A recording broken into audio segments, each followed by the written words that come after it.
D2 Chapter 4 Exercise 4B Question number 11.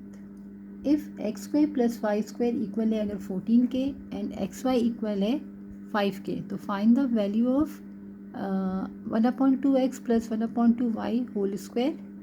तो सबसे पहले हम क्या करेंगे, हमें फाइंड करना है value 1/2x plus 1/2y square की। तो यहाँ पर हमारे पास प्लस है तो हम जो है वो प्लस वाला फॉर्मूला अप्लाई करेंगे। a plus B whole square equal होता है a square plus 2ab plus का b स्क्वायर। हमारे पास a यहाँ पर क्या है 1/2x प्लस b हमारे पास है 1/2y और होल स्क्वायर। a स्क्वायर यानी 1/2x की power whole square plus 2a हमारे पास है 1/2x, b हमारे पास है 1/2y और b का होल स्क्वायर यानी 1/2y का होल स्क्वायर। a हमारे पास 1/2x है और b हमारे पास y/2।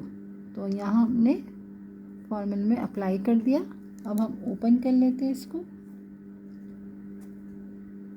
1/4x स्क्वायर प्लस यहाँ पर 2 मल्टीप्लाई में यहाँ डिवाइड में है तो ये दोनों कैंसिल हो जाएंगे। हमारे पास यहाँ आ जाएगा 1/2xy प्लस यहाँ ओपन करेंगे तो 1/4y का whole square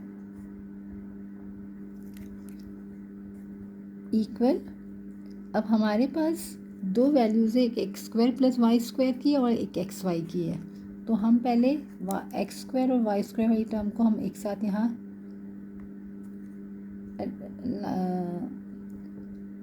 1/y x square और इसको हम पहले यहाँ लिख लेते 1/4y का होल स्क्वायर और लास्ट में हम ये वाली टर्म 1/2 और एक्स वाई को हमने इस तरह से लाइन में इसको अरेंज कर लिया। और अब हमारे पास हम दोनों में 1/4 है तो हम यहाँ से 1/4 को अगर कॉमन ले लें तो X square plus Y square और यहाँ पर 1/2 और एक्स वाई। ये हमने 1/4 इसलिए कॉमन लिया क्योंकि हमारे पास जो वैल्यू है वो X square plus Y square की है। तो दोनों में ये चीज़ कॉमन थी तो हम यहाँ पर इसकी वैल्यू को पुट कर देंगे। तो 1/4 और X square plus Y square की वैल्यू है 14 प्लस 1/2 और एक्स वाई की हमारे पास वैल्यू है 5। यहाँ हमने वैल्यूज़ को पुट कर दिया। अब यहाँ हमारे पास है 4 डिवाइड में, यहाँ मल्टीप्लाई में 14 है तो 2 2 ज़ा 4 और 2 7 ज़ा 14। तो हमारे पास आया 7/2 प्लस 5/2। अब हम क्या करेंगे कि हमारा एलसीएम 2 आएगा, 7 + 5 और 7 + 5 कितना होगा 12 डिवाइड बाई 2।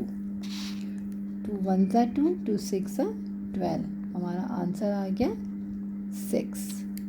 और हमें क्या फाइंड कर रहे थे, हम ये चीज़ हम फाइंड कर रहे थे 1/2